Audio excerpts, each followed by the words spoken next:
Zelda's out. You know what I'm saying? I do feel like there in the early 2000s, there was a period. I remember being in La Paz and going to like an internet cafe, and on the door, it had like what was they were willing to pay for a PlayStation 4 or something, or there was something about it, like they were selling it, and I remember it being like maybe 2 to 3 times what it cost in the United States, and thinking to myself, like, I should become a video game smuggler, man. I like get a little plane, like, you know.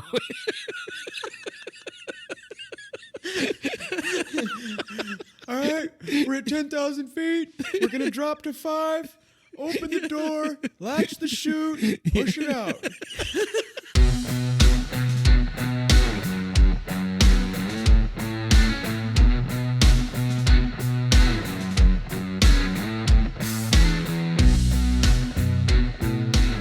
Chuck T coming in hot. Watch out, everybody. How you doing, man? I'm doing well, man. You doing okay, Ovox? I'm doing pretty good, man. I got a big smile on my face because had some unexpected, like a late Santa Claus coming in hot on Ark, man. That was pretty cool. Raptor Claus. Yeah, Raptor Claus came in hot and got some late Christmas gaming gifts, you might say, in a weird way. So I'm pretty good, man. Yeah. How's your week going? It's been pretty good. Just chilling mostly. Got a good bit of Ark in this week, and I'm kind of excited for the episode from here. Yeah, let's just get her started for all the listeners. They want to get right into it too, I suspect. So hey, wait, Chuck, do you want to do the intro this time? I'm putting you in under the spotlight here. Do you remember? If it doesn't come out right, it's okay. Nobody's going to be mad at you, baby. All right. We want to welcome gamers, non-gamers, PvEers, PvPers, and even NPCs to the New Wave Gaming Podcast, where I'm Chuck Tomahawk. Yes, you are Chuck Tomahawk. And I'm Ovox. And we are here to pump you up. That's right. Yeah, welcome everyone. Yeah. We're happy to have you here. This is our what episode is this, man? We didn't make an outline this time. I think it's 19. It is 19. It's episode 19. Thanks everyone for being here. We should have a funny episode on. No, we do have a funny one on hand here. We're just going to talk a little bit about like the experience of buying games back in the day and the experience of buying games today. And just how different it is. And of course, we're going to drop a little, we're going to try and give a little bit of a comedic touch to the discussion. That's right. Chuck Tomahawk is usually the one that makes that happen. Yeah, get some dramatic license. I'm just here kind of loitering on this podcast. That's not true. Just trying to pull it together here with the switches and the dials. So we're going to talk about a little bit about the experience of buying video games. We're going to keep it real simple. We're going to try and keep this one a little bit shorter because, truth be told, and I know we always talk about Ark way too much, but we just got hooked up. Dude, and we could in go fact, on before we that. dive into this, because I know we're gonna have to talk about it a little bit, I'll leave a timestamp in the episode description just in case you want to jump past all the rants and Chuck points and get to the meat and bones of the episode. But we got hooked up today. We did. I feel like our viewers have to have almost experienced now. It's like anytime I've talked about us interacting with people outside of our tribe, it's usually like pretty aggressive and aggro as hell on any PvP situation. But it seems like we found a server where, people are kind of helping each other out, especially on the aberration map of Ark there. And we've been getting some help, man. First, I think both of us have to give a huge shout out to Omi Omai. I've been pronouncing it Ome Omi because I think that's the Mexico, living in Mexico my whole life side of me. I just kind of like read it as in Spanish, Yeah, más o menos. Ome Omi. Yeah. Huge shout out to Ome Omi. Yeah, or sure. Omi Omai for hooking up a dope base location on Ark Survival Evolved on the aberration map. We're not going to mention servers or anything like that just to keep it on the down low, but huge shout out to him. And also, we've been able to flourish in that little spot, man. We have it, and he hooked us up with the spot. We I think he was the first person we kind of ran into that was being sort of friendly, and we were kind of being friendly with the people that were starting out. Where we were at too, and there's just a vibe there on Aberration that is kind of like, let's help each other out, because it is kind of harder to survive there in general. You got just a lot of challenges. Well, Ark's a unique map. Aberration rather is a unique map. You don't have flyers there. Yeah, that's a good start. Generally speaking, so that's a huge difference. The different sections, the blue zone, the red zone, et cetera, et cetera. But so many thanks to Omio Mai from the Runamucks tribe for hooking up the spot we're in. We call it the root. Yeah, because it's literally like a root up in a up in a tree, kind of way off the beaten path, and it's just like, we're gonna get raided one of these days, man. It's gonna happen. You know how Ark is. It's going to happen. I learned that today.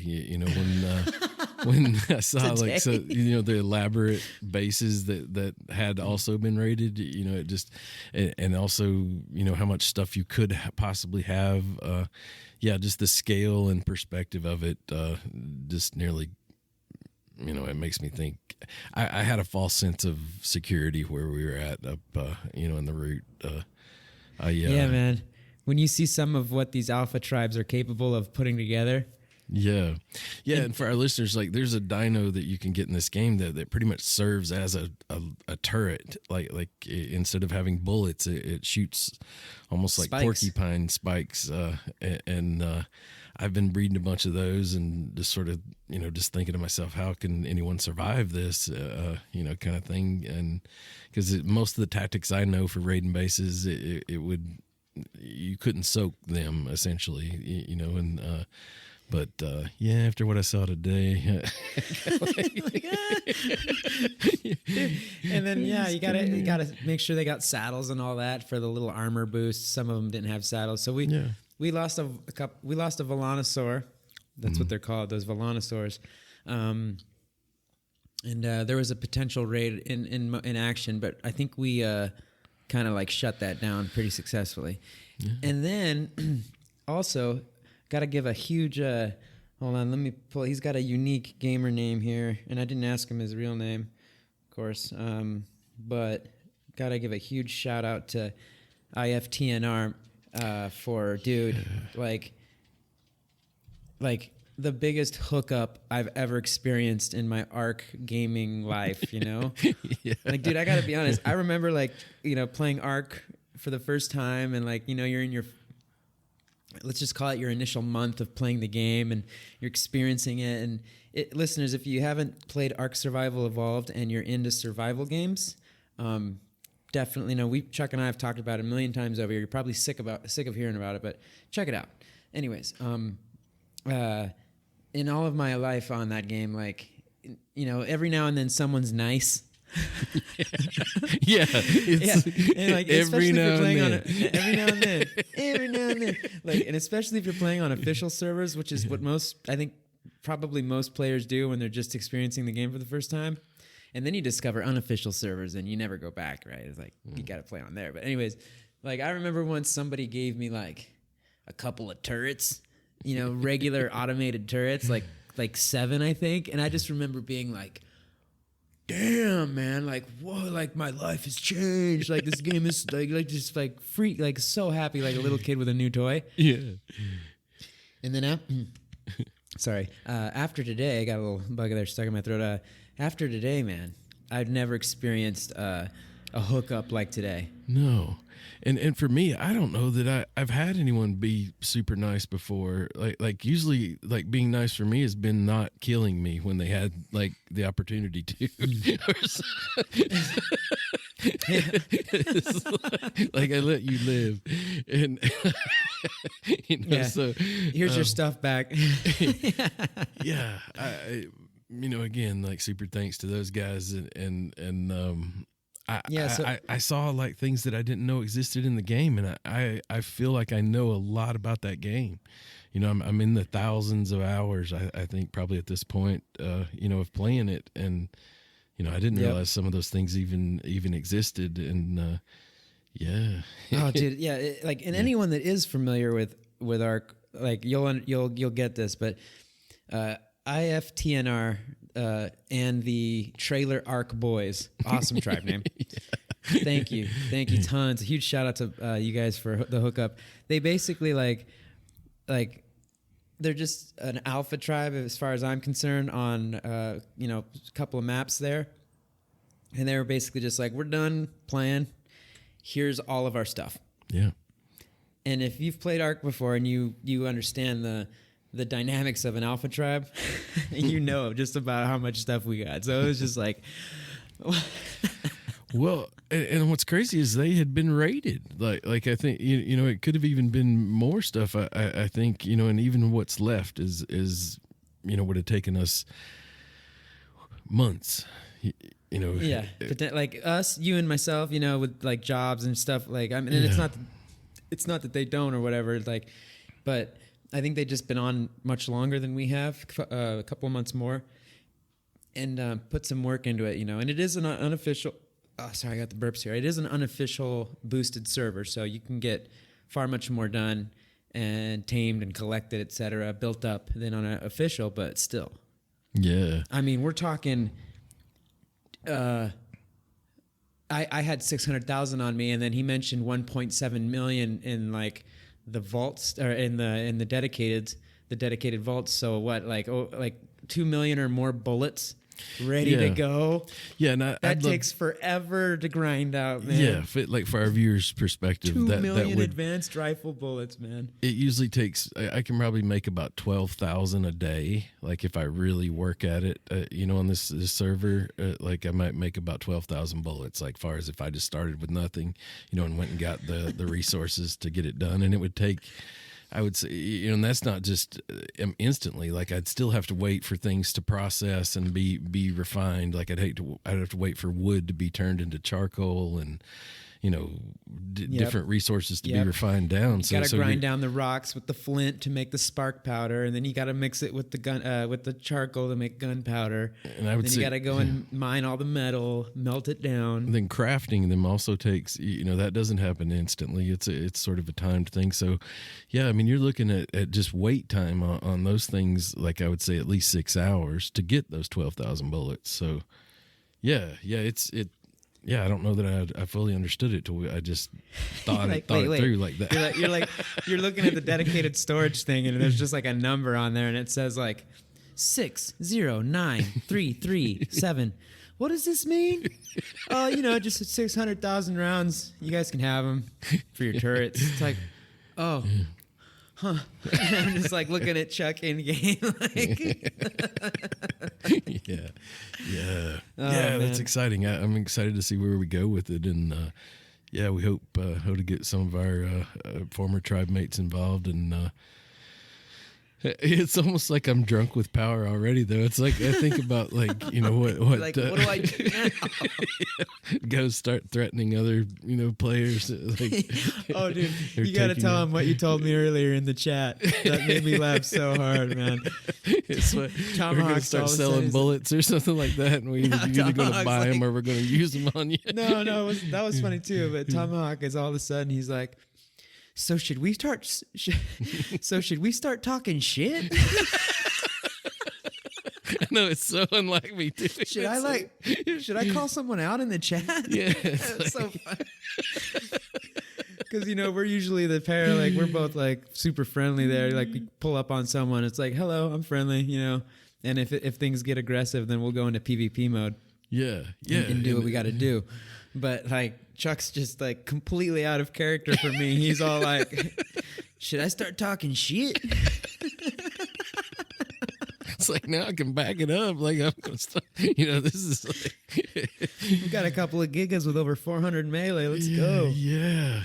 Because I think normally like I would be so afraid that I would lose what that I had ground out. That what we had so much, but to have so much now, there's a little less fear of like I lose everything in my body and still have a good bit, everything again 10 times over, somewhere else. So, Yeah.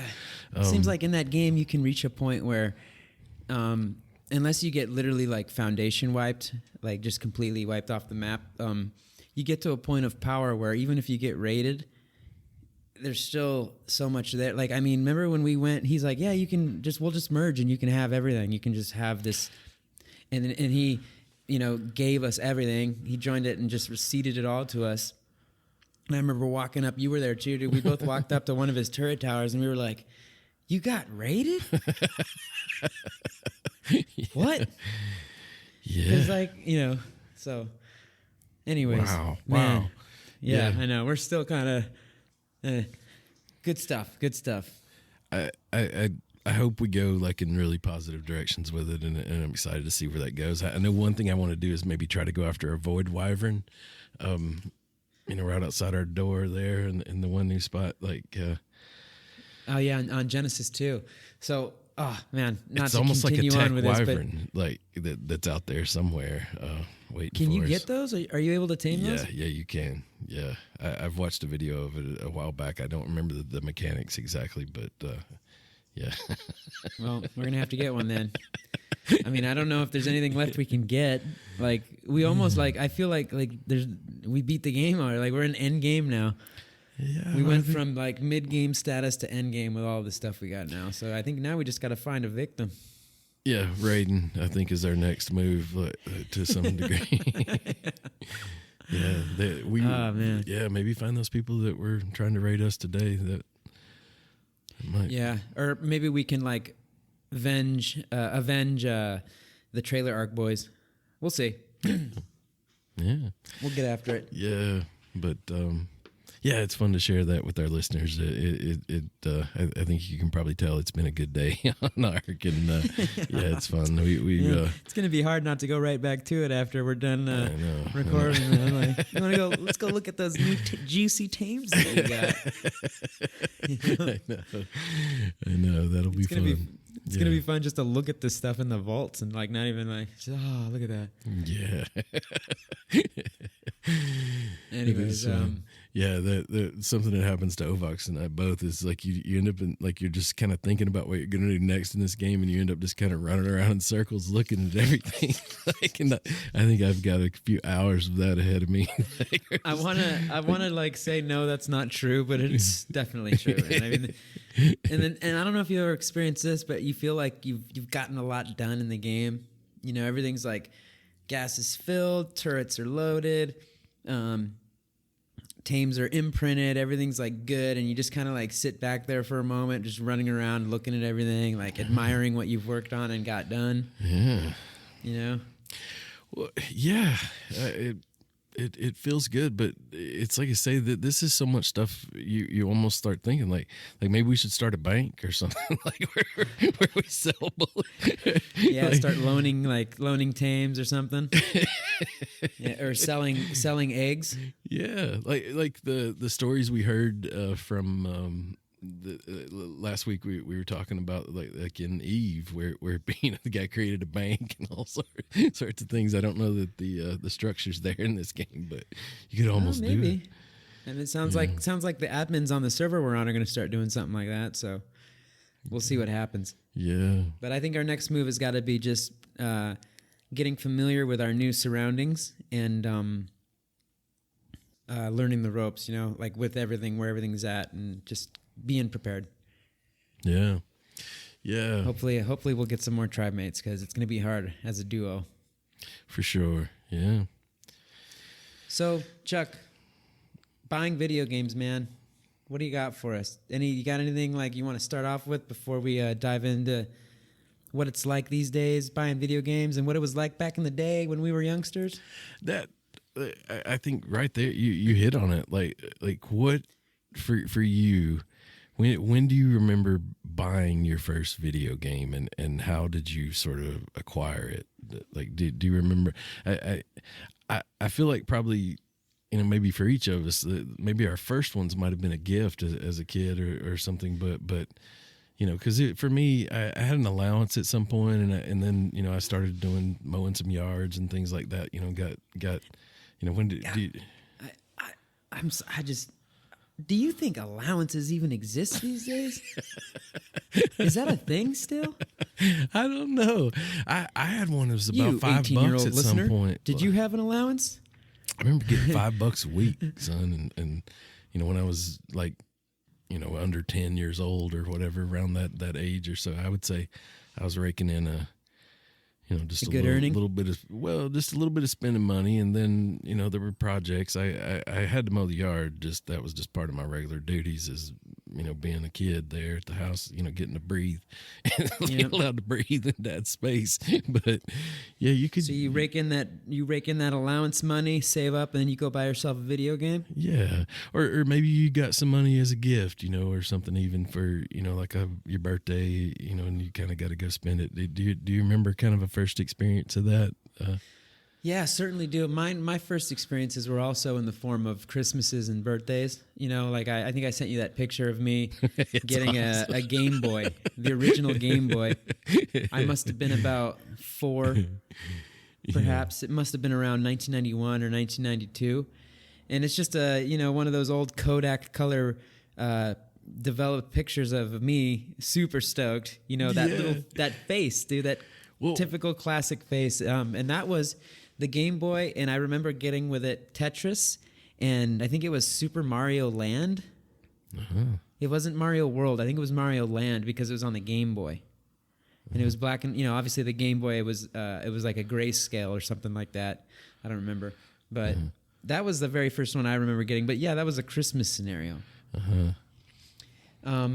You want to know more about like the first one that I bought though? Well, and two, I think for me, like I may not even remember exactly the first one, but just as far as when you think of this subject, like what pops up in your memory, sort of. 100%. The first one that pops up in my memory that I know that I bought, and like I remember I went to. I want to say it must have been a Target. Mm-hmm. Could have been a different store, but it was in San Diego. Grandma's house. We went to a store. I bought the game, and it was a Nintendo 64 game. Okay. And I'm pretty sure it was a Nintendo 64 game. Yeah. And I remember it was a game that had like bugs in it, and you had to like kill the bugs. They were like alien bugs. And I'll try and bring it up on the phone here while we're podcasting just to see if I can get the name. I should have done that before recording, but dude, I remember it sucked. It sucked so bad, dude. It was the most glitched out game ever, man. Like it didn't. I couldn't tell you. I'd be making it up. I just remember it was very glitchy. It was so bad that it didn't work. Like there was nothing. There was no gameplay to like engage on, And I remember that. I remember it cost $30-$40. And I was very young. That was a lot of money, to just like, to like bang out like that. And I remember the game sucking. And in retrospect, man, it's such a funny like reality of buying video games back then. Yeah. Just like, because what do you have in terms of like reviewing whether the game is going to be good or not? What were our resources back then in the 90s? Or in your case, even back into the 80s a little bit? Well, I think too, like painting the picture. I suspect for you, like it was for me, it was important for my parents to kind of teach me the value of a dollar, as they would call it, and you had to have respect for money. And my parents didn't have a ton of respect for video games, like as a positive expenditure. I think, I would say my dad just, besides thinking it was a waste of time, he would assume that game, as soon as I purchased it, would be worth less than, what I'd paid for it as a used video game. It's kind of a, he's not putting a lot of value on that fun time or whatever. So yeah. It's something that, sorry to interrupt, but it was, for my parents as well, it was something that was keeping us away from the great outdoors in whatever turn, like whether that's doing baseball, football, basketball, doing chores outside, whatever that may be, these damned video games on the idiot box, as my mom used to call it, were keeping us away from the, more enriching things enriching things in life. Yeah. Yeah, and so like I say, you add that into like another lesson that was going on at the time, or another perspective, or, just dynamic of living as a kid with my parents. It was like, wisely spending that allowance somehow, and I think my dad would have totally preferred I just saved it, for a rainy day or something like that, or started saving for college or something crazy. Yeah, like a savings account or something, an emergency fund. But it was yours, and you got to do what you wanted to with it, or whatnot. So yeah, I think buying a video game just wasn't like he couldn't have saw the value of that. So that I feel like any time that I went to actually purchase some with my own money, I was in that. I was being judged in that environment or whatever. So it added an even more tension to that. Like I think I might have even, like, if I didn't like it, that in your scenario, I'd have been like, oh, this is great. It's like, oh yeah, no, it's great, Dad. It's great. It's got bugs, but it's a game about bugs. This is a creative choice. Like, man, I swear that game that I bought was horrible, man. Gosh, let me see. Yeah, I'll try and pull it up on my phone. I started to. There was a movie called A Bug's Life. I remember. That was a great movie, though, wasn't it? Was I think I remember movie. that. Yeah, and it probably came out way after the time period you're talking about, because we were probably talking about the late '90s. I'm guessing here, somewhere. Well, in there. when did the Nintendo 64 come out? Was it like 2000 or 2001? No. 1997 or 96. Yeah, because I know GoldenEye was on it, and it was in 97. Yeah, so it was probably a little before that. I would say 95, 94, somewhere in there. Yep. Dude, let me see here. Bug game on Nintendo 64. Let's see what comes up. It's not A Bug's Life. Oh, were you talking about A Bug's Life on the Nintendo? There was a video game, like a version of it, but I actually only ever saw the movie. I took my little nieces when they were little kids, and it's hard to get a kid. Like, you think a kid would enjoy a movie, but they got bored really quick. Like, and you're just like looking at me instead of the movie. Oh, here it is, dude. It's called Body Harvest. Ooh. You know that game? Have you heard of it? I'm picturing like look at this. Body. I'm showing Chuck the picture. I see why you might have got it though. Like the graphic. Dude, it actually looks dope, dude. It does look sick. pretty dope. And again, I'm not bagging on this game. I may have just bought a bad, cartridge. But I just remember the excitement. Like I went to the store. I saved up all this money as a little kid. I had no way to investigate. Busted the piggy bank. I didn't have any like Nintendo Power magazines. There was no internet that I could go like look at and like check out some game ranks before you buy videos like I do these days, or go on to Reddit, et cetera, so on and so forth. You guys know the deal. You guys and gals know the drill here with gaming. We check, unless like we're a dedicated like fan of a certain franchise and we're just like, yeah, pre-purchase. We're checking that stuff out. We've got resources, and even still, and we'll get into this, in a bit. But like, there's still like caveats to all that. But back in the day, man. Just getting a ride out of mom or dad was like pulling teeth. Like you gotta get to that bitch first. You know what I'm saying? The specialty store, Main Street's way like 12 miles away. Back, at least back in Oregon when we were living, that was out of the way. Yeah. And then even in California when we'd be visiting grandma, your closest like video game store was a bit out of the way back then. It sounds like you're in a similar. I would say for me, it was a 30-minute drive to a nearby town, that would have a large enough store to get it. But had a selection. And I think that kind of leads me to my first experience. I would say was probably as a kid at Kmart, and I feel like there's a time period there where. I would say if you're in a Kmart or a Walmart today, the games are behind glass somehow.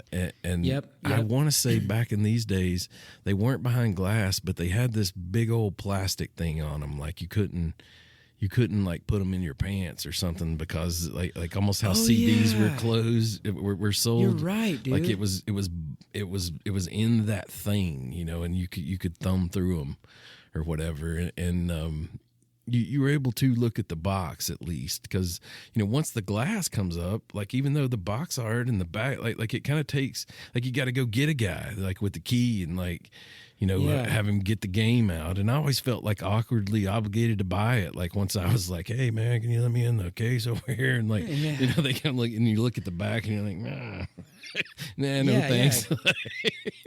Dude, that's so true. Because when I was still living in Oregon, we'd go down to like, it'd be Fred Meyer's or the Walmart, but mostly Fred Meyer. We'd also go just to stores like that, and there'd always be this electronic section, and you'd always find the latest CDs. Yeah, you know, we'd be looking for that Nirvana back then, or any of those grunge bands. Blink-182 when they were still like just becoming known. Green Day had just released like Dookie and stuff like that, or Basket Case, whatever it was Dookie, that album. You know, Offspring was really starting to hit. And you'd be in that section, and then the next aisle over would be all the video games. And you're right, man. There'd be PlayStation 1, Nintendo 64, and they'd all be in these like thick, like there'd be like thick plastic protectors around them, like almost like chastity belts around each game or something. You know what I mean? If you're gonna put your fingers all over me, you might as well take me. No, I'm just playing. But at least you could look at them, you know, like you could look at the box and kind of.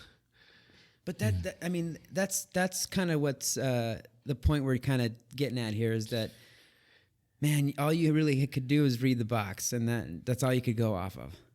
You know, and I think if I liked them, if it was adapted from a movie, you know, I think I was going to try it. Like if, you know, I liked. Really? Yeah, I think so. I mean, that's risky. If I liked the movie, like I don't like have a specific scenario for you like that. I don't think I ever owned the Ghostbuster game, even though I like the movie or whatever. And it obviously gets great reviews, you know, from that time period. But,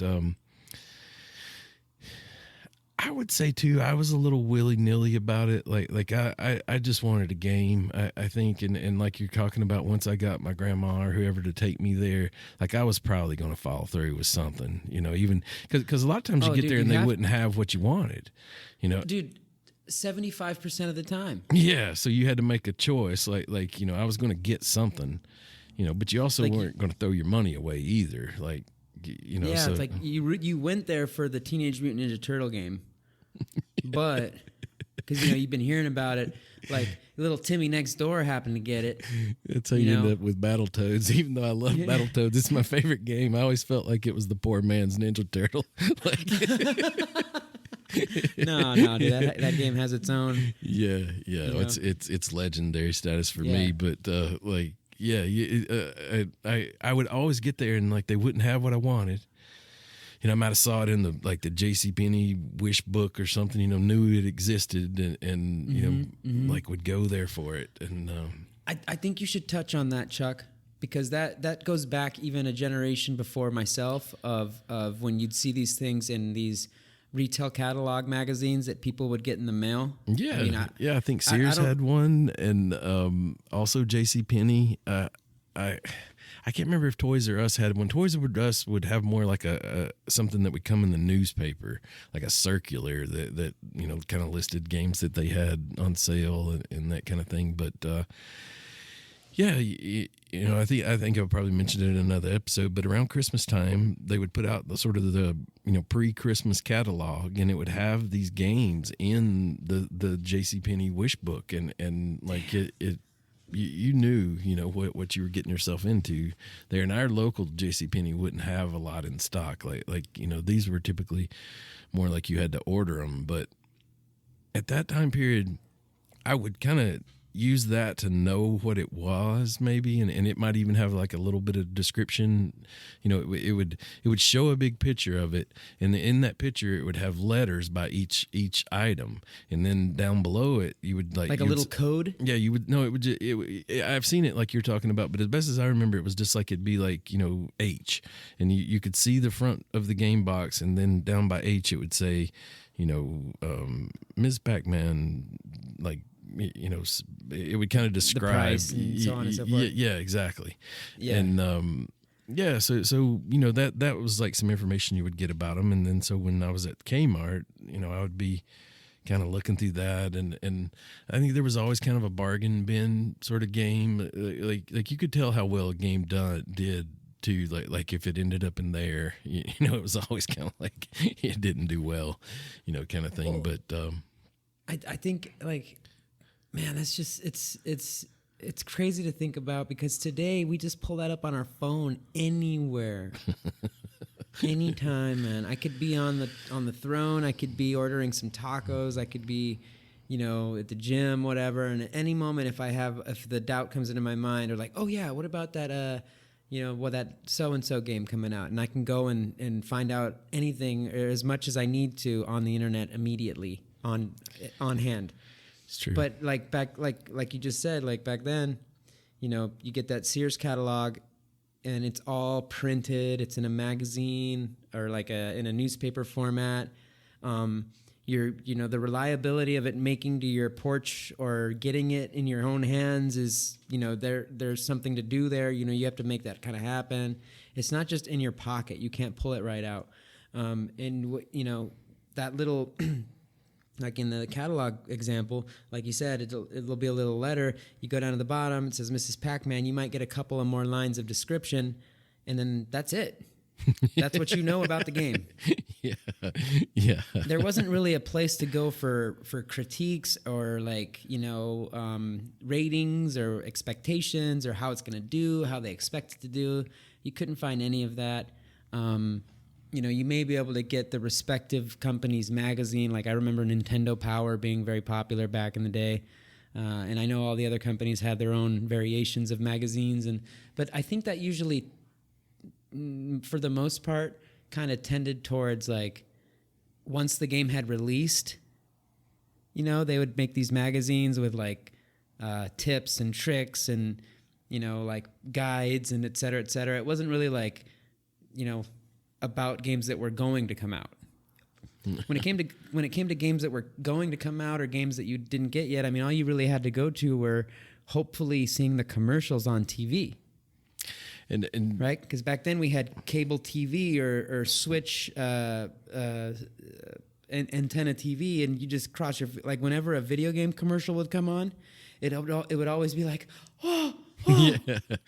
Especially like Saturday morning cartoons. Like, yeah, man. Like, listen, everybody, listen.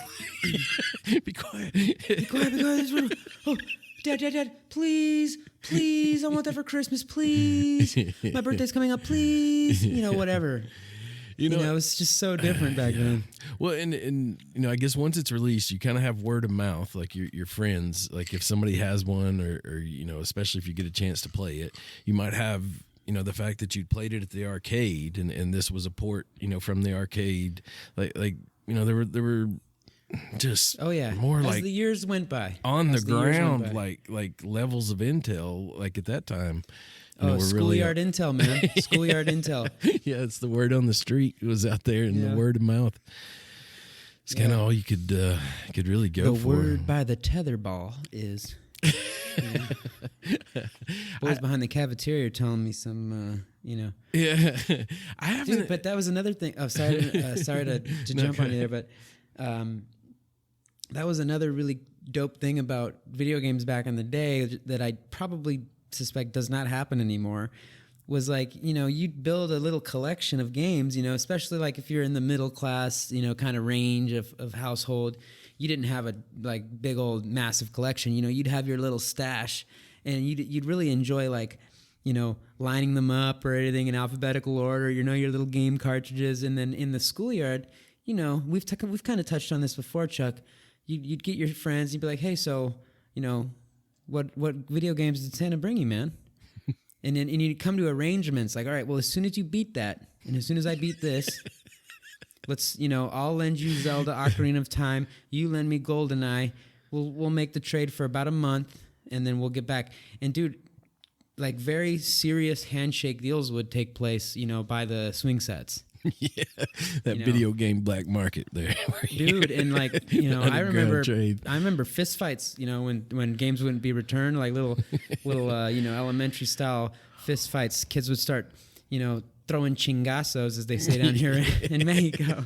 Oh yeah, yeah. No, that was something. If my dad found out something like that, like, you know, so and so had my stuff, and like I you know, it wasn't part of the arrangement, like that was a problem. You're going to be, you need Like to figure out how you need to stuff. get on your bike, son, right over there. Is what you need to do. Come back with that stuff. But I definitely remember sort of making some deals like that, especially with my cousins, and you know, I'm sure we talked about it at school. I don't remember, you know, quite so much. And as you're saying that, I'm just thinking like how, you know, as a kid, like how this little power you had to like you said, getting a ride was just the thing. Like, you know, a few times in my life I was able to walk to my school, but you know, it's like, yeah, how am I going to It's like trying to convince we had to try. We were faced with convincing like brick walls. You know, like these people didn't want to take us to go buy video games. And I'm talking about our parents. Yeah.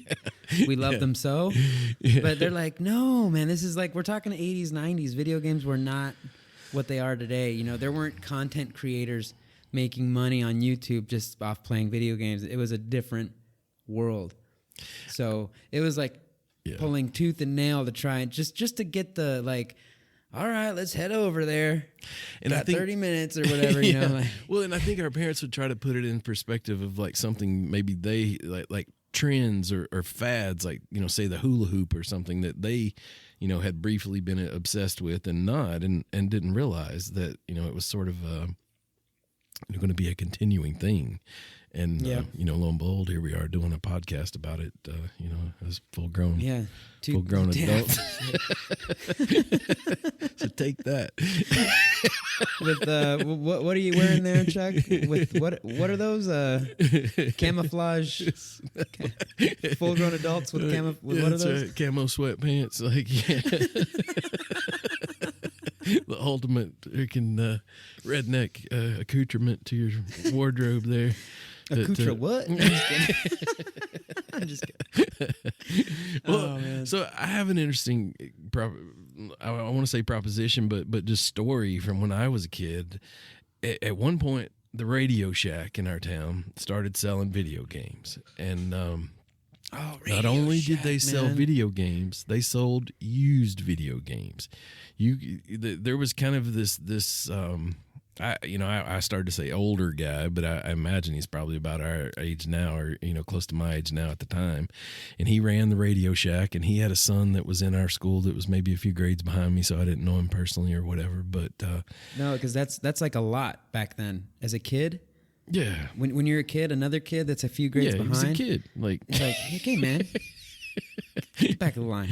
Yeah, exactly. We were huge difference back then. Yeah, we weren't, you know, in the same little clique there or whatever. But so he also sold football and baseball cards, which I collected, and he had like this glass case that you know had some of that kind of stuff in there.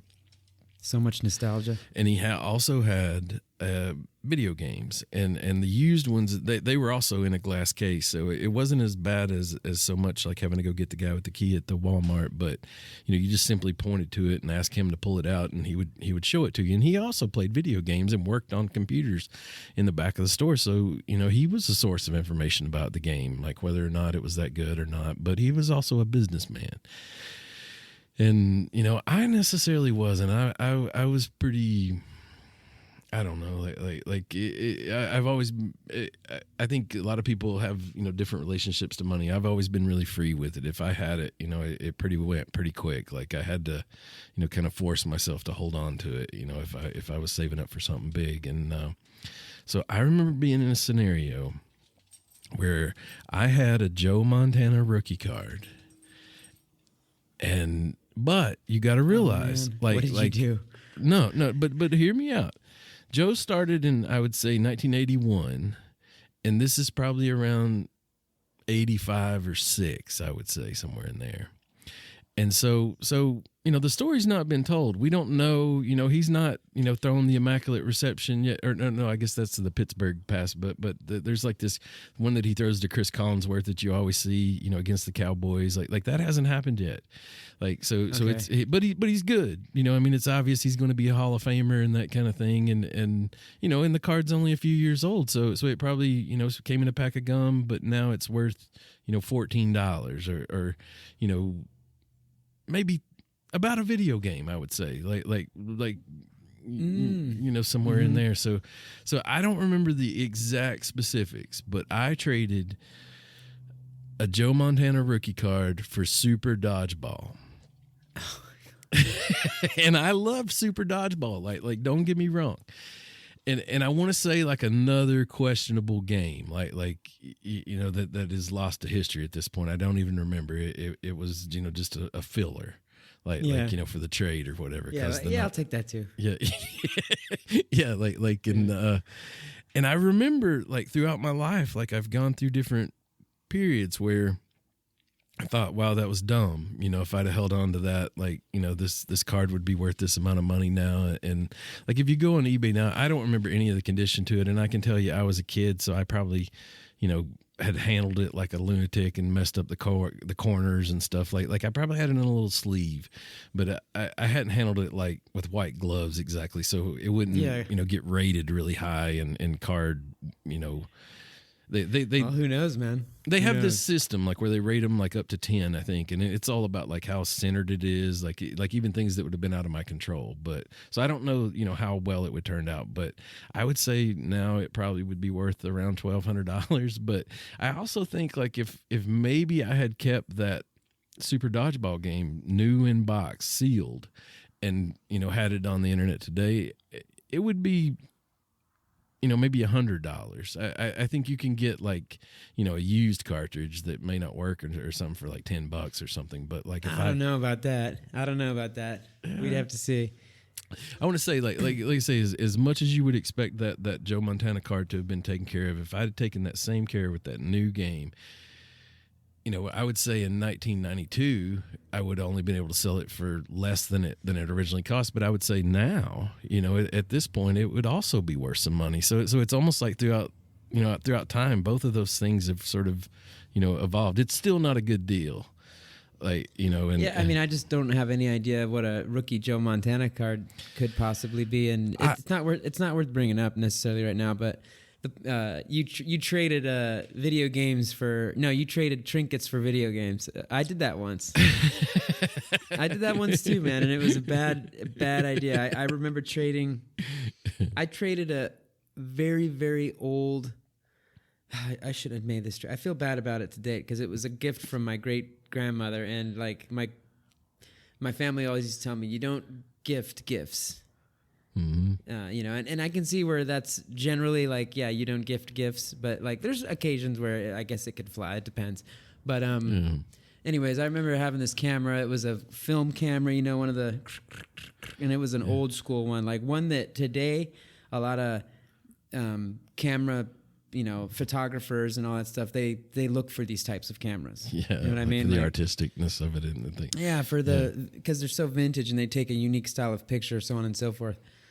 So I had one of those style cameras, and I remember trading it for. I traded it for a regular necklace style stopwatch, and which costs like nothing, and like a very simple Super Nintendo game. I don't remember which one it was. And I just, in retrospect, I know that was a really bad trade. The video game, I didn't even want the video game. I just accepted it. I wanted the stopwatch because I thought it was so cool that you could clock somebody's time. Mm-hmm. That's the only reason. Like, that's just how much of a little naive kid I was. Like, look, you can start the time and stop it. And I think it was a bigger kid, an older kid that I must have thought was cool or something. I don't remember, but totally like got me like just blown away by what a stopwatch could do. And that was the only reason, man. I'm like, oh, just take this shitty ass fucking camera. I don't want. No, man, it was such a bad trade. I should have kept that camera. Anyway, so I know what you mean. Yeah, and I think one of the reasons this one sticks out for me is I think, we're talking about like getting a ride. Like I facilitated this through my dad. I think like I had my dad drop it off and pick up the thing, and he did it for me, surprisingly.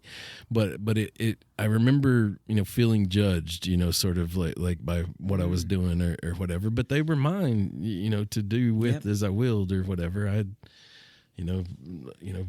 had my football card collection, kind of going back there, and it was kind of my jam. It was almost a currency. Like, yeah, dude, I used to have like back in the day, like not to deviate from video games, but just with in that same era, kind of, it was, well, I'm sure it spanned for many decades, but like I had a big binder that you'd open up, and it just had page after page of plastic sleeves with baseball and football cards. Yeah, dude. And collecting those was like one of the things you did back in the day.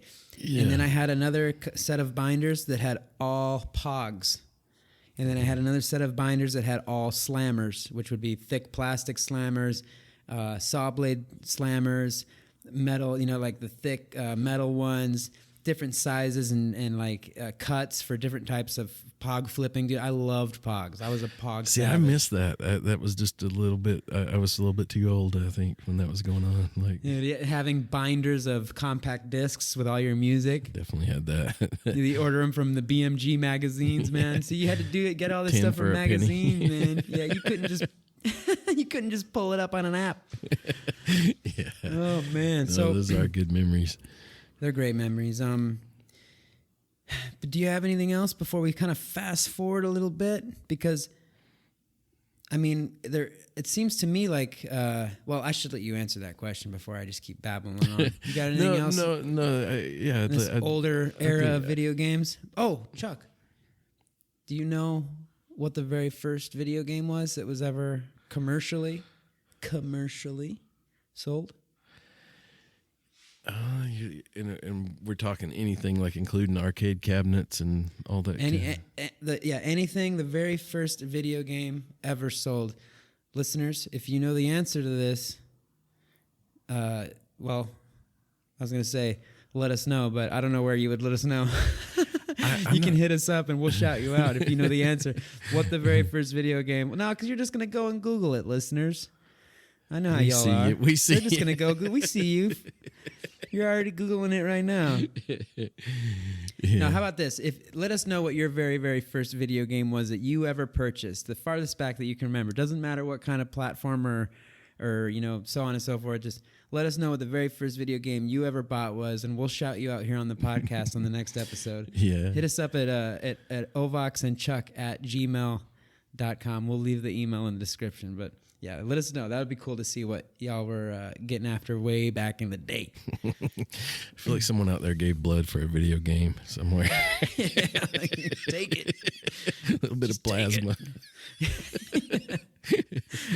Oh, man. But anyways, very, very first commercial video game ever sold. Chuck, hit me. CompuSpace? Is that it? Was it CompuSpace? I think it was Space Wars. Space Wars. Yeah. What year was that? Do you have that there? Let me bring that up. We'll use a little cheat code. Google it real quick. Just fill in 71. I think you got it, man. Let me read this real quick. I'm reading from just to drop a little new wave history here on the gaming. Well, Nolan Bushnell. That's our man, bro, from Atari, but I'm reading from the Smithsonian site, so we can, I think we can all hope this is a pretty reliable site here. It's legit. Smithsonian.edu.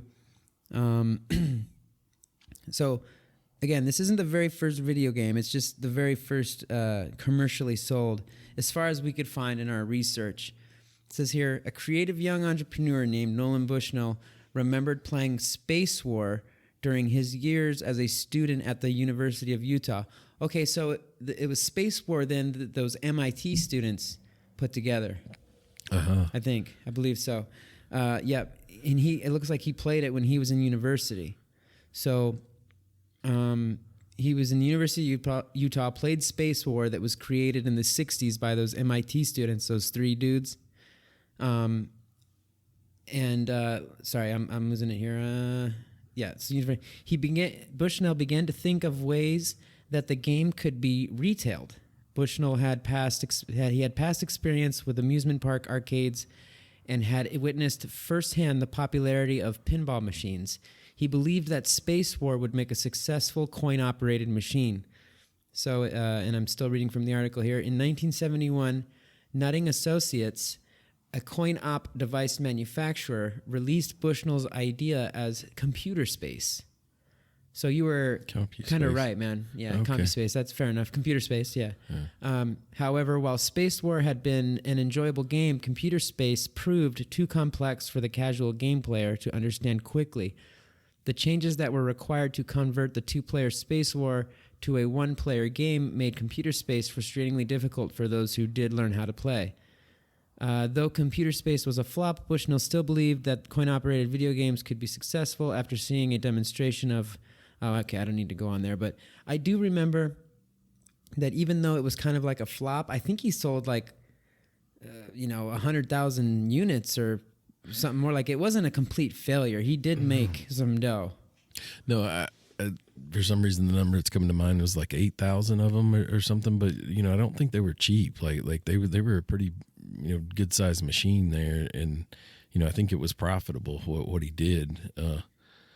Yeah, and the technology back then was way more expensive, and that I think that was where, again, not to deviate off of the video game buying experience, but part of why they wanted to create like the Atari console and why Magnavox Odyssey also created the console, I think in 1972, a year later, was because like it was much easier for them to get gaming to the person at home on their own TV, which was still expensive. Like I think $300-400, to get their little, a TV at home.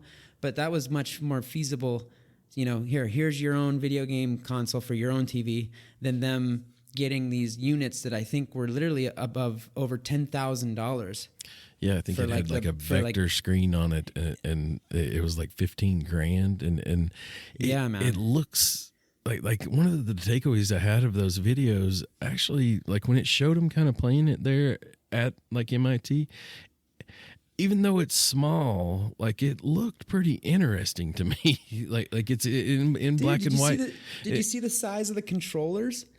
There's these big, massive boxes, dude, with a little spin wheel and a little click, click. And I feel like we've all played Asteroids. I think that's pretty similar to what they were playing, but what they had there looked a little better than, Asteroids to me. Like there was a sharpness to the graphics that I don't remember Asteroids having, and the physics looked a little. There was a little something going on there. Like I can see how that was fun, especially at the time. I think being the first video game sold really commercially, laying that groundwork that this is a profitable thing. Like it's important that we look at that, and acknowledge that's crawling before we walk kind of thing, like right there for sure. And like just to hit the other side of that coin and regarding what the first video game ever sold was, not commercially, but just the first video game ever sold. If what we could find is accurate, and this might be incorrect, but it's everything I looked at suggests this, but it looks like these guys from MIT that were, just doing research on computers. I think what they were. Here, I'm going to read from the article again. It's easier. That way I'm not just stumbling over words here. Quote, it was this mindset that led a group of MIT students during the 1960s to create one of the first and most groundbreaking computer games. Student Steve Russell and his friends were granted access to the school's new PDP-1 computer, and what provided that they used it to create a demonstration program that utilized as many of the computer resources as possible and taxed those resources to the limit. And what they did was ended up creating Space War. And then Space War, when you actually looked at it, because of what they were tasked with doing, when you looked at it, you knew that little computer game that they were playing was effectively using the entirety of the system's resources. Mm-hmm. Like, it was just maxing it. And then, again, if I'm right here, based off what I've researched, they sold it to other universities for doing research with. Mm-hmm. So it wasn't like a commercial sell, but I guess, if they did in fact sell them to the other universities and not just like give them the programming, those were the first sales. Yeah. Yeah. Back in the 60s. It's interesting to think about that. It is, man. It's crazy. I just wonder, like, if we could go back and interview those folks, and ask them where they predict this would go, what they would say. Well, according to the very, very, very first dude, I think, that created a video game back in 1958, I think his name was William Higginbotham. He created Tennis for Two, and that game, like, he didn't think it was going to go anywhere. Like, he was working on physics and nuclear what is it called? Non-proliferation. He was like working on the nuclear, like he joined part of a nuclear committee later on. Like, he did a lot of other great work that has nothing to do with video games, but he's remembered for Tennis for Two.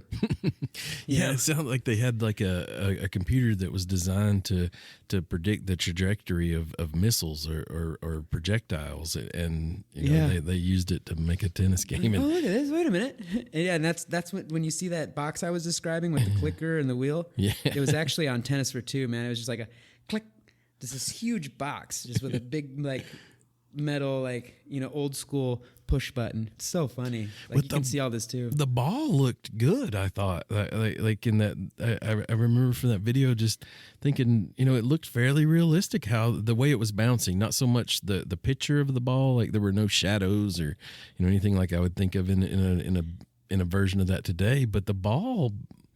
Yep. It seemed to be following. Like it had good geometry and all that stuff going on. It was a lot. It made sense. Like, it just like, oh yeah. And you could see how at the time that must have been mind blowing. Like oh man. Yeah, dude, just like what? Like you can control what's happening on the screen. Yeah. What? And I can play against a buddy. It's Tennis for Two. yeah. Not uno, dos. Yeah. Tenis para dos. Yeah. Yeah, so that's cool. So I wanted to drop that, just kind of like, if we're going to talk about what buying video games is like, we had to bring up what the very first sold games were, commercially and non-commercially. So that's what it appears to be. We've got Computer Space, and Space War, and Tennis for Two. Those are like the first. Yeah, Computer Space was the first commercially sold video game in a coin-op arcade box type thing.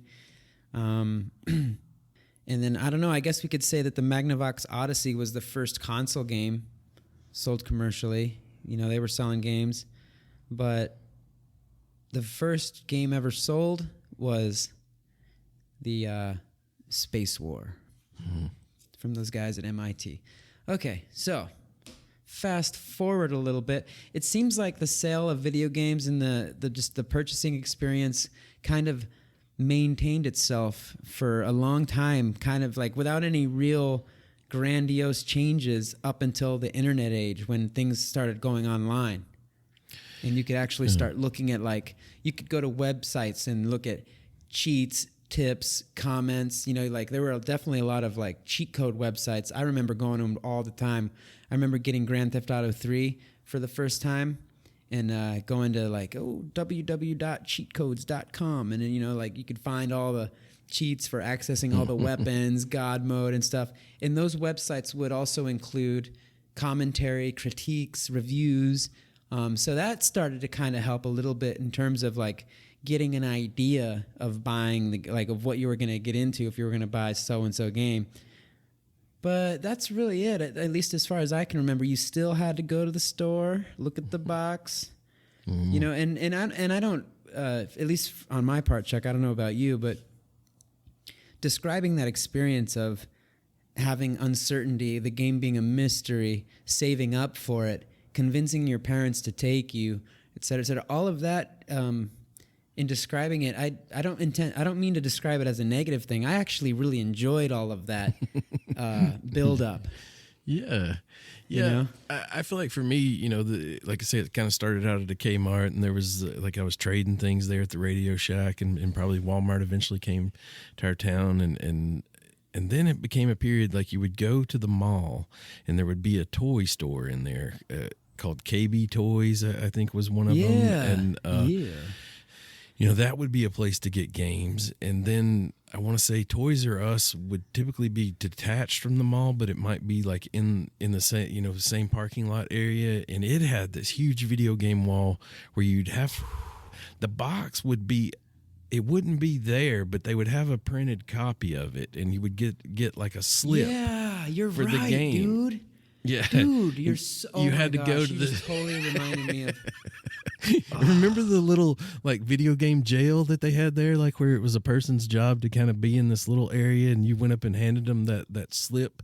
And first, like, you would see the game and you would think it was still there, but if there weren't any slips in the little container in front of it, they didn't have any in stock. But if there was one, you got that slip and you carried it around while you were in Toys R Us, shopping for whatever else. And then like kind of the registers were here, and then over in the far right corner of the front of the store, as you're facing out of the store, there was this what I call the video game jail, and it was like this little room that was like a secured area that had a glass kind of window, and the person, you were like, I'm getting a copy of, Dude, you just brought back so many memories. Yeah. And I guess what you're touching on really is how the game purchase experience kind of advanced and evolved in those years between what we could, I guess, call the beginning and where we are now, is that while it didn't change a whole bunch, there were a lot more places popping up. I wanted to go immediately to GameStop and at this point in our discussion and say, when do you first ever remember going to one of those, or do you, or a similar store? I've never been to a GameStop. Oh, no kidding! Yeah, I don't think so. At least maybe I have. Maybe I did go to one in Guadalajara once. I want to say there like there was a tower like. At some point, there was a version of what I used to call the record store, where I would go get CDs and things like that. That was called Tower. It was a version of Tower Records that also sold video games. But after the toy stores in the mall being the video game source, and a lot of times they would have them right behind the counter. Like they would also have them locked up, and I don't think there was like another part of the store that you went and messed with anything. You just had to stand there and say like, I want such and such video game. You kind of had to have it, kind of already in your mind, sort of. And there might have even been a poster that had what they had over there or something, and or the latest releases type thing. But I think it kind of went through that time period, and then after that, GameStop came to the mall, and it kind of became the GameStop, because they sold used video games. Well, probably the first time since I remember, being at the Radio Shack, like you actually could get a used copy of it, and sometimes it was a good deal and sometimes not. Oh man, and this was just like the era where all these new little things were popping up. Like you could get. Like there were so many more peripherals, like when these proper video game stores started popping up, or stores started to kind of like manufacture within their own establishments a proper video game section. Yeah. Like you described, before that, it was just like you'd hopefully find a large enough store and they'd have like a little spot, like a little kind of like a quarter of a wall with a few games, or just like a single glass cabinet with a couple of games, and oh man, slim pickings. And as things advanced, like you mentioned, more dedicated stores started popping up all over the place, especially in malls, because this was the time that the mall was just hitting hard, man. Hanging out at the mall was the place to be, because you get all your savings. Summertime would hit, vacations would hit, and you'd have all your savings from the school year of your allowance. Back in the day, we'd get allowances. Not really sure if that's still a thing. And you'd have all your money saved up. You'd go to the mall, you'd buy your favorite video games, and then with whatever you had left, you go hit up the arcade, get a piece of pizza, flirt with some cuties, you know what I'm saying? Get a milkshake, Taco Bell, I don't know. Just, oh man, good times. And then what I was going to say is that as these more dedicated stores popped up, you'd really feel, and I'm talking kind of towards the 2000s, post 2000s, up to the 2010 kind of ish a little bit. When you'd walk into these dedicated gaming stores, it was kind of like a sense of, I don't know if this is the right word, but vindication, like validation, it was like, sort of, yeah. Validation. You'd like, because your parents would walk in and you could kind of see like they'd be like, man, this is becoming a non-stoppable force. Yeah. When you go to like, they're just being like, video games are like an outcast thing they're like, okay, now we've got dedicated stores. It was kind of like, so what were you saying about video games going nowhere? Like, I could get a job here, apparently. Looks like they're dishing out paychecks, aren't they? Yeah. They might be hiring. Yeah, and you'd go into these places and instead of just seeing a few video games, you'd see walls packed, posters, toys, trinkets, gamer guides, stickers, shirts, merch of all sorts. Like, you were going into a place where you really felt at home. Oh yeah. As a young kid gamer, I guess that's kind of what I'm trying to transmit here. You'd walk into these places and it'd just be like, oh, yeah. These are my people. It's like the Halo song would come in. The gates open up. Oh. Yeah, like. Little doves come and land on your shoulders as you're walking in. Like, oh god, you're like, hey, nipples all hard and shit, fully erect. I can tell you 100% sure, if we had somehow convinced my dad to come into a mall, it wouldn't have phased him. It wouldn't have validated shit for him. He would have said some shit like, I used to call him the Dream Crusher. He would say. He would say, so this is your life's ambition, huh? It's like you're going to work at the mall here. Yeah. It's like, yeah. Gotta love our parents, man. Gotta love them. Yeah. He wouldn't set foot in the mall. He wouldn't have been that crazy. Like that was always a trip with my mom and my sister. He might, send some order for some new underwear or something. Yeah, some new Levi's or a pair of boots. Yeah, just get me some. I might need a new cover, honey. Something to wear. Bring me hat. Next week or something. Something event he had coming up or something. But yeah, other than that, no, sorry. But I'm trying to stop by that Army surplus and bring me a couple of them throwing knives. What do I mean, in Southern Oregon, dude, there's an Army Navy surplus kind of like right up the main boulevard from a. Yeah. Anyways, dude, I grew up that's on off that topic. stuff. The stuff that came from Vietnam was available when I was a kid, and just I had one of everything, like face paint, you name it. So yeah. Anyways, so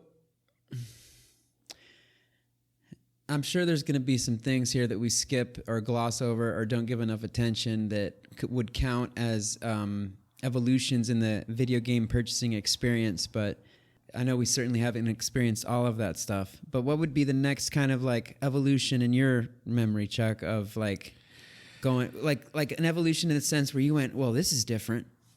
I think for me, it was when I bought a game by the somewhat means like we've described, I would say from a GameStop or something like that. And I came home and I tried to play it and it said,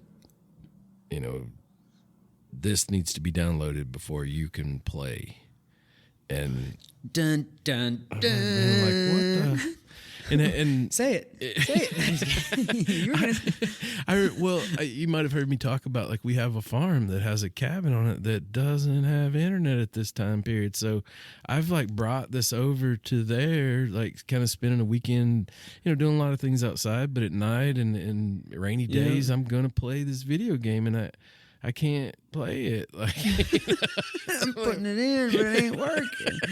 I know, man. I'll never forget that. Yeah, it's just like, and I want to say I even ended up in a scenario where I did have internet, but it was like it wasn't dial-up, but it was incredibly slow, like satellite type internet at the time, and you could start trying to get it, I think the game was probably Rainbow Six, one of the Rainbow Six games, and yeah, it was just I just couldn't play it. Like, had to get some download because and I bring that up to kind of bring us to, ultimately we're going to be downloading these things as we do today. Like, there's no box, there's no that liner was notes. your first. None of that. Yeah, that was your first encounter with that. I mean, what would that? That would have been on the PlayStation 4. Somewhere like when you there. just got it. I don't know if the 3 was download yet.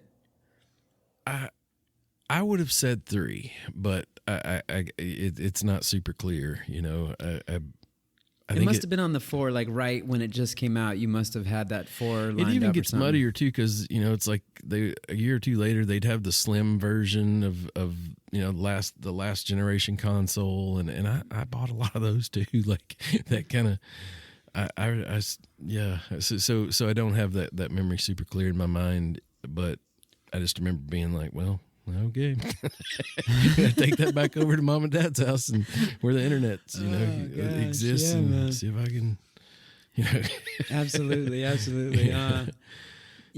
That's kind of, gosh, I'm trying to remember. See, that would have been the same for me. I remember I had kind of a period there where I wasn't playing too many video games. Or at least I didn't have my own system. I was playing video games. It was during that college period. I've talked about it before in previous episodes where my roommates kind of had all that stuff already, and we were all living in the same joint. So it was in the living room, and we played a lot of FIFA and Call of Duty and stuff like that. This is around the 2010, 2011-ish period. And at that time, it was still standard. Like I think they were on PS3s and the Xbox, one of the Xbox iterations, but it was still like you put the game in and you're going. Like you didn't have to download anything. And then I came home back to Baja, and I remember chatting with my brother, and he's like, man, you gotta next time you come up, let's get you a PlayStation 4 and we can game together. We can stay connected and just do because he'd already been into it a little bit.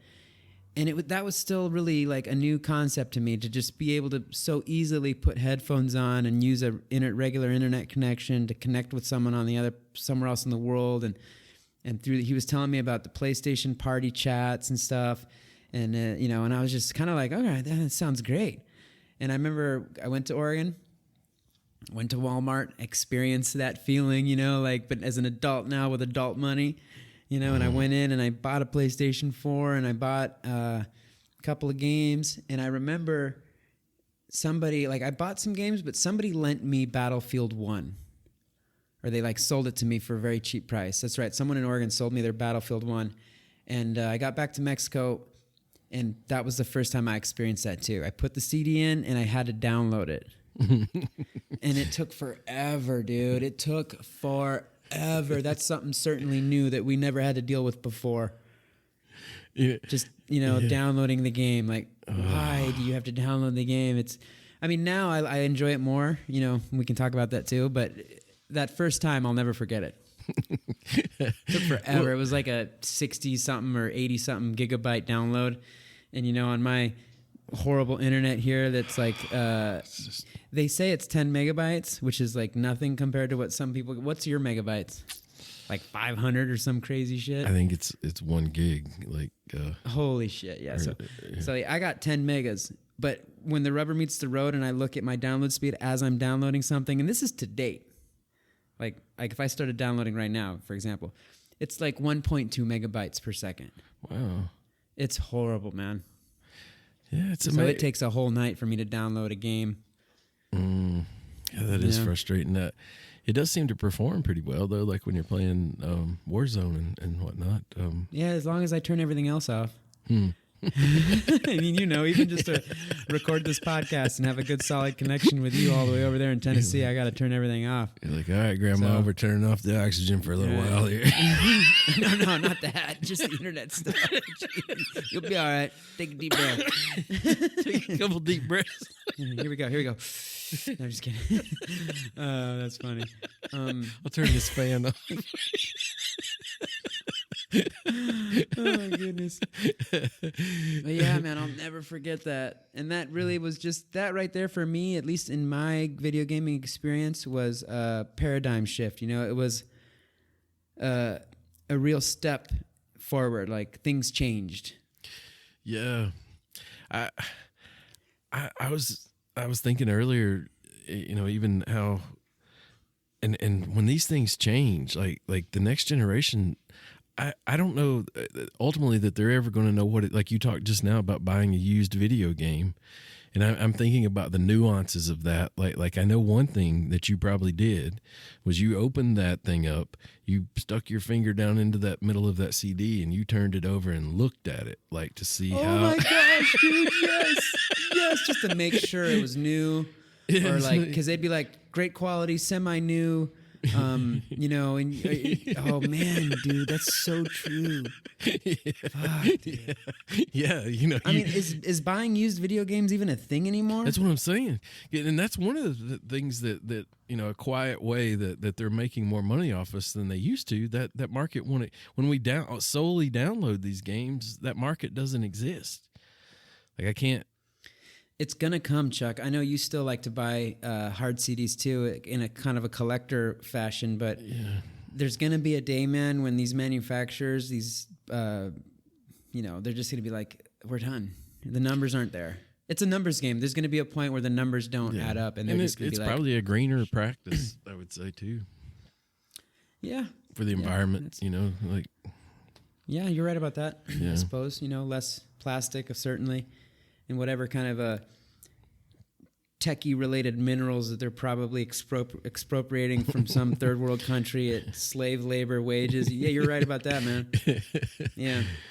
So hopefully we'll see when that happens. In fact, what would you guess? How many years out do you think we're gonna start seeing like publications on news feeds and gamer feeds and whatnot saying, oh, so-and-so company has pulled the plug on manufacturing hard copy video game, I would say, what do you think? 5 to 6, 10? yeah. And there'll still be like somebody that just sort of, that's their gig, that's their gimmick, maybe they make collectible versions of something, maybe still yet but it'll go. I think PlayStation's going to be one of the first to be like, we're done. I mean, why else would they create a digital edition? Yeah. I think it's just kind of a hint of the direction they're trying to take. Oh, I see. Yeah, what you're saying. Like, yeah, they wouldn't do that at all if it wasn't really coming in the works. Yeah. I think it probably just makes more sense for them too. I think the idea is it makes more sense for us as the gamers because everything else we do is pretty much on a cloud. You got your Apple Cloud, your Google Cloud, or Google Drive, or whatever. These are just different iterations of memory clouds. PlayStation got a cloud too. Xbox, all these, PC with Steam, and like we're not. Dude, do you remember? Oh man, speaking of buying video games in boxes, do you remember ever seeing like when you'd go to GameStop or any of these stores, or like in my case, it was Fred Meyer back in the day. That was one I used to go to a lot. It was in Grants Pass, Oregon. Go in there and you'd see like the Nintendo games, the PlayStation and such, and then there'd be a wall with only computer games, man. And I don't know if you ever remember, but the computer games would come in these giant ass boxes, dude. Do you remember that? Oh yeah, dude. Why, man? Phone it's the book same. size. Dude, they're like massive phone book sized boxes, like Quake 2, and it'd be in this huge, ginormous box, and then once you opened it, it would just be a CD, like just the same as the PlayStation. Reasons, yeah, like I think I remember the Commodore 64 boxes being like that, and the floppy disk being fairly large. It still was way bigger than it needed to be for it, but I think that probably is just a little bit of it. And but I totally remember what you're thinking, and that was kind of like something I didn't get involved in at the time. So I that was like a foreign world to me a little bit. Same with me, because remember when I was talking, I don't remember what episode it was in, but it was the online gaming episode. Remember when I was talking about how it was just so difficult for me to figure it out? Install CD, execute.exe, run setup, format / space. Yeah, like you had to be like a young coder just to get the game to run and shit. So yeah, and if you left like 2 spaces where there was one, or just the whole shebang didn't work. Like yeah, it just dude, you might like syntax error. Like freaking Inspector Gadget blow your computer up on accident types, you know. yeah, yeah. Execute. Yeah,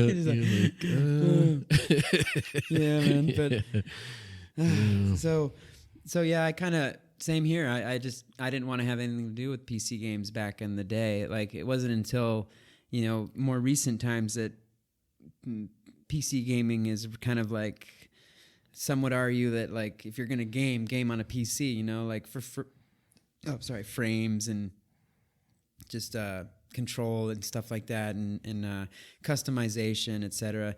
And of course, I think both of us enjoy playing Warzone a lot more on PC. And like PC is gaming on PC is a much different experience these days than it was in the 90s.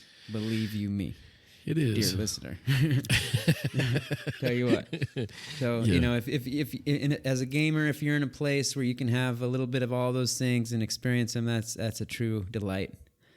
But yeah, man, especially for any listeners out there that are like born, let's say post internet or social media onward, like just imagine like the only place you're going to get any information on your games that you enjoy is like in a magazine that you got to go find and buy, and like hope or you're not going to get any of that, and you just got to like try to in a time when gaming was certainly looked at not as openly, maybe, I don't know what the right wordage is, but like your parents less mainstream. I think most parents back then were just like, hell no with video games. So it was just a completely different experience, and I guess that's what we're kind of trying to help recreate for anyone out there that never experienced that. But man, a lot of nostalgia comes with it. Yeah, it's interesting, like I say, to see parts of it go away like that that folks will never know about. And it's like it's psychological, man. It's like if you don't have as much access to it, you really enjoy it more. You don't take it as much for granted, I suppose. Yeah. I think that's kind of what I'm trying to touch on here, is that like now I can, we can close up this podcast and I can just go onto my phone real quick and see what the latest deals are, or the PlayStation Plus subscriptions and different different subscription models. And if you sign up for this, you'll have access to over 300 games. And like I can do that at the touch of a button, and it's so easy. Like I can just go to I like this game. Let me check it out real quick before I buy it. Go on to YouTube. Such and such review, or such and such before you buy, or like just get well informed on a game and buy it in a heartbeat. And I can like instruct my devices to start downloading it from my phone, and it's just like, and don't get me wrong, great. I love it all. It's great, and I'm excited for how it's going to continue to evolve, with VR and the next iterations of gaming and connectivity, and oh man, fun stuff is coming. But there's something to be said for buying video games back in the day. Definitely so. I think like in a good like side thing to keep with that is just an open mind to the future, not be that person that's like, well, this isn't the way I remember, and be open to those new changes and just kind of enjoy both. I think is kind of a fun exercise, and I certainly like cherish these memories, but at this point it is kind of nice not to have to, we talked about 75% of the time going there and them not having what you want. Boy, they always got what you want right there now. Like, yeah, and like if it's out, it's there. Yeah, and if you get it and end up hating it, like it's a different feeling. Yeah. Like back then it was like, if the game sucked, I'm trying to remember the feelings it would cause, and I'd be lying if I said I could remember it. But I just remember it being real troublesome, like hard. I was like, damn, man, I just spent all my, like. Well, and I think one thing now, like if you buy a game now and you don't end up liking it, like, it's on you. Well, and two, I think that's tempered by like with PlayStation Plus and things like we get free games. Like you mentioned this kind of in our pre-discussion a little bit of where you get a couple games for free each month that are quality games. I just got, and anyone that has the PlayStation Essential subscription knows this, but Star Wars Jedi Fallen Order is free this month. That game is sick, dude. I've been playing it. It's sick. So, I cannot believe it's and then when you get 2 games a month free like that, it's like kind of evens the score a little bit. Yeah. Like if I do get a turd or whatever, I feel like in the end I'm still coming out ahead. As far as my PlayStation purchasing goes, kind of thing, and. Yeah, so I'm kind of interested to see where that goes, and I'm wondering what's out there that we don't know about. Like, is there a place maybe on the dark web or something where the stuff like these files can get traded for free? I imagine. And, oh, certainly, dude. Yeah, I mean, it's probably not so easy to get away with, because now, like, I gotta ask. Do you want to do a quick bathroom break? Yeah, let's do it. We'll be right back, listeners. All right. Yeah, so I was just saying that, like, back in the day, when you get a game, you'd get it, and then that was it. There was no, like, further connectivity. You'd plug it in, play. There wasn't an internet connection, so I kind of forgot what we were getting after, but I was just going to say that, like, games were, like, gamers could tinker with games, like, change them up, switch them, modify them and so on and so forth. And now with the connectivity and stuff, there's a real oversight of the gaming community and code of conduct and rules and all that stuff. You know what I mean? Like, that's also much different. Yeah. Yeah. Is that what we were talking about? I don't remember anymore before our bathroom break. I totally lost train of thought. Best not to dwell on that.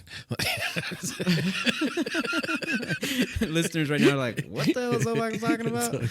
And the bonus question is, what were we just talking about? Cheers to that. Yeah. No, I definitely think that,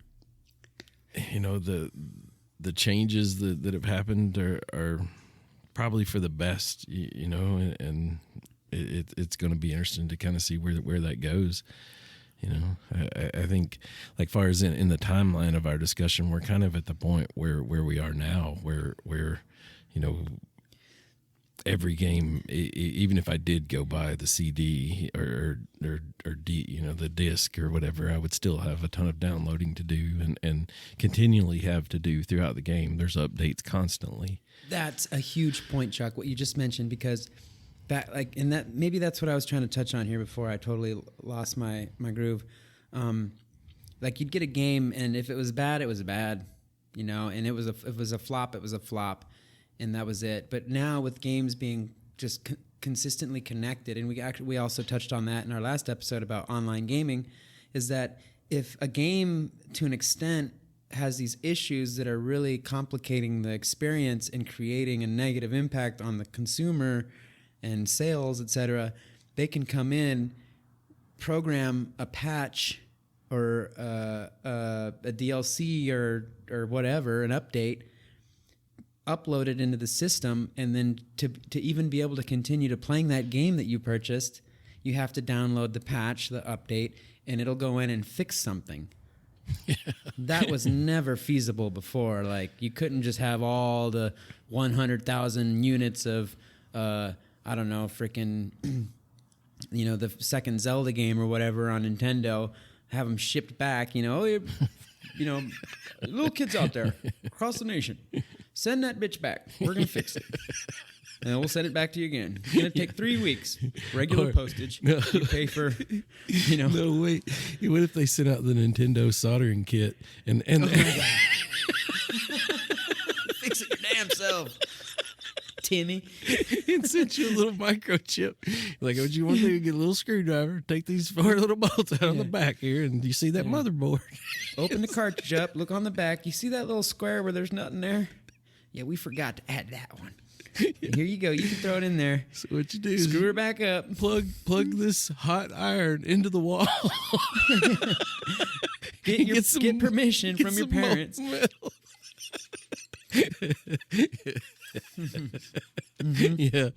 Yeah. No, there was no way. But I think you mentioned modders there too, kind of being in the connectivity, being a part of it, and I think even like these patches, a lot of time, they get a lot of feedback from the modders and the users of the games now. Like it's kind of starting to flow in two directions.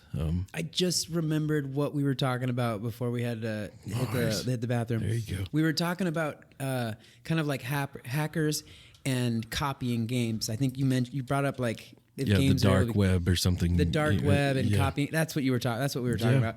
And what I was going to say is that because of how games are so connected these days, that there's like, I think there's ways that PlayStation or Xbox or Steam or Blizzard or whatever Battle.net, they can kind of detect when false games are being used, or you know what I mean? Like I just feel like because everything's online now, I might be completely wrong. Obviously there's hackers, there's cheaters. We experience it all the time.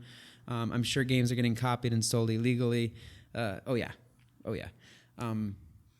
But it must be a little bit more of a challenge these days because of, there's so many IT firewalls and protections, I suspect. And like every time we load into Arc, it says on the top, you agree, by playing Arc, you agree to respect the Arc code of conduct, blah, blah, blah, blah, all that stuff.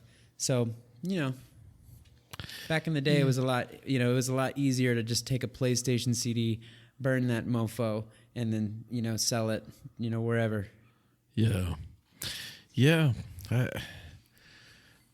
do feel like that's out there. I don't know that it's something that I'm going to pursue. I think it's probably more prevalent in the PC world than in console as far as, things being available like in the dark web sort of. Yeah, it seems that way. It seems like it's not as easy to cheat or hack or steal or whatever on consoles. Yeah, you're on the edge of your seat, Chuck. You all right, man? Oh, I'm good. Seems like you're wanting like, to look around at my dog here. I want to tell our listeners, if you're hearing something crazy going on in the background, it's my dog. Like she's excited. Seems like you're nervous about our base getting rated on Arc, man. No, dude, not anymore, man. We got 2 million rounds ready to go. It's crazy. I feel like I've got a lot of work to do. Yeah, like dude, I tell you, I'm excited to get back on there. Like a mosquito at a nudist colony. Got a lot of work to do.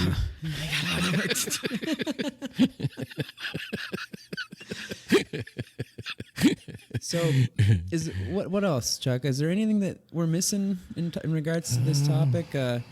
What was the last video game that you bought? And tell us about that experience. How did that go for you? Let's think that through.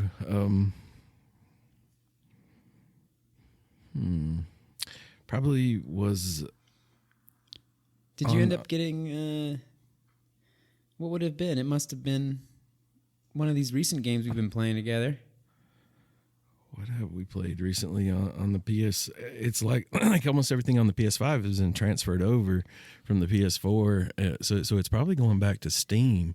I think I bought kind of a game on there that I can't remember the title of it right now. I'm kind of drawing a blank. So this is exactly what we were talking about. If you don't remember the name of the title, man, that's on you. I don't Chuck's think still buying video games, ladies and gentlemen, like the old days. Yeah.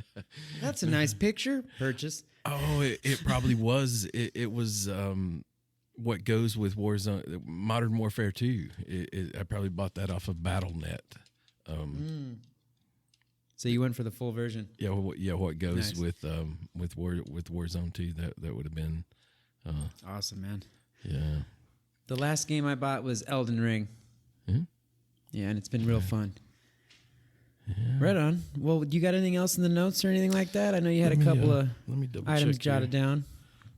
Otherwise, let's keep this one short and sexy and get the listeners on their way to gaming on. I feel like I probably have the $1 million question here somewhere. Well, after this morning, I'm feeling like $1 million. Yeah, me too. Let's see. Chuck's going through his phone here. Looks all intent. Like just like he's scrolling. He's scrolling. It's like we've covered a whole lot of them. I double checking. Do you remember the most you've ever paid for one? Oh, that's a good question. The most, I'd have to say, probably somewhere around like $70, $70 or $80, perhaps. The Ultimate Edition, the deluxe edition. Yeah. Oh, dude, you just brought up maybe another topic like that. And that's another thing, right, guys? I mean, the whole like, you can buy the video game. Like, can you imagine back in the day if we had gone to like, we walk into 3 choices. JCPenney's or Target, and there's like, GoldenEye Ultimate Edition, GoldenEye, the 007 edition, and then like what? It's like you had to buy the suit for James Bond, the skin for him. Yeah, you get one that comes with the gold, like all the cheat codes already unlocked for you. That's an interesting point. Before we wrap this one up, is all these like different editions. They're really just money grabs. You know what I mean? Like when they throw $20 onto a game's price, and all you get is the soundtrack to come with it, but the soundtrack's on Spotify. It's like, come on.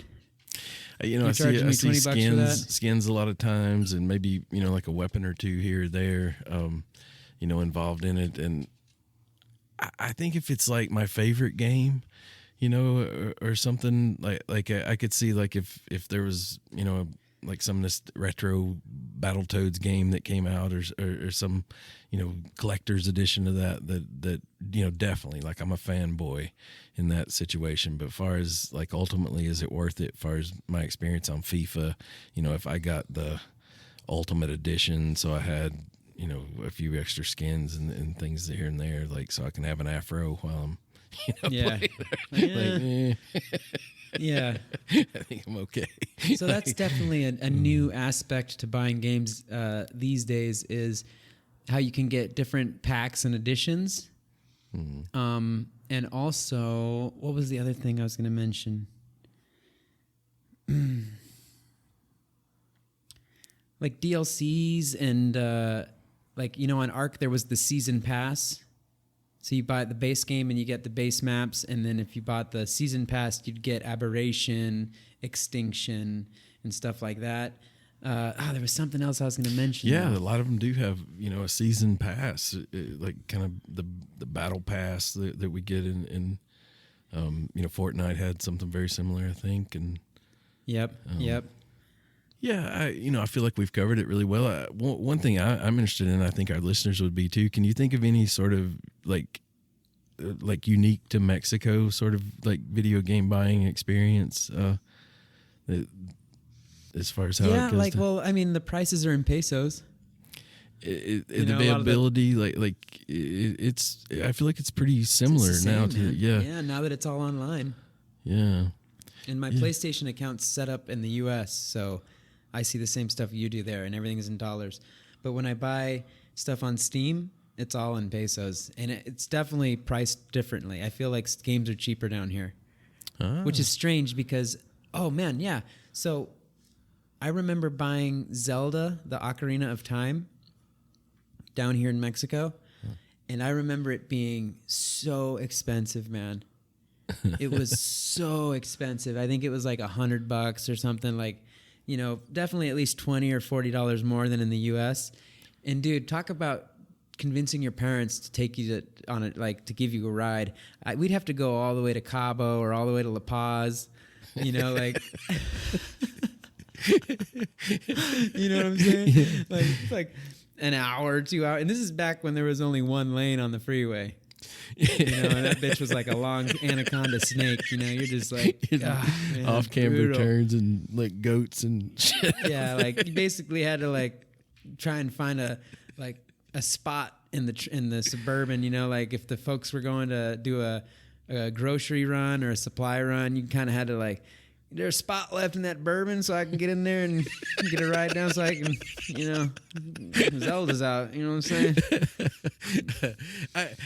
I do feel like there in the early 2000s, there was a period. I remember being in La Paz and going to like an internet cafe, and on the door, it had like what was they were willing to pay for a PlayStation 4 or something, or there was something about it, like they were selling it. And I remember it being like maybe 2 to 3 times what it cost in the United States, and thinking to myself, like, I should become a video game smuggler, man. I like get a little plane, like.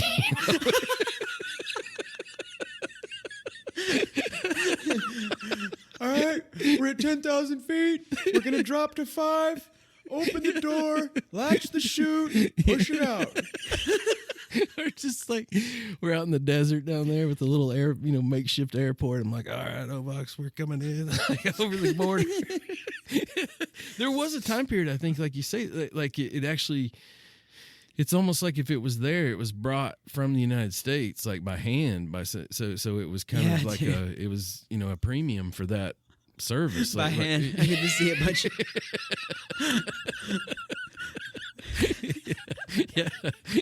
bunch of kids like with families, but I'm just bringing them in by hand. Here you go. Sell these.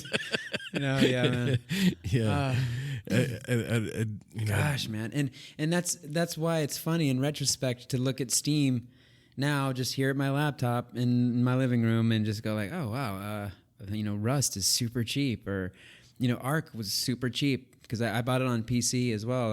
I haven't played it on PC. I don't know if that was a good purchase because we're ultimately playing it on console, but it was super cheap. So I was like, no biggie.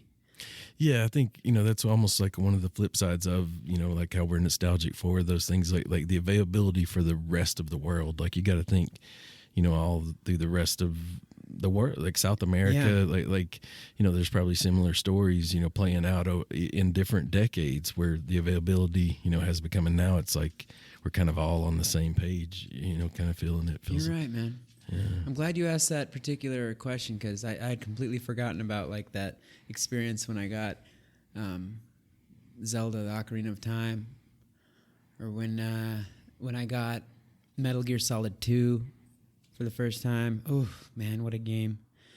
Some games too, man. Some games back in the day, you'd go and you'd pull the trigger. Not really, all you're able to do is read the back of the box, and you'd get home and it'd be a hitter.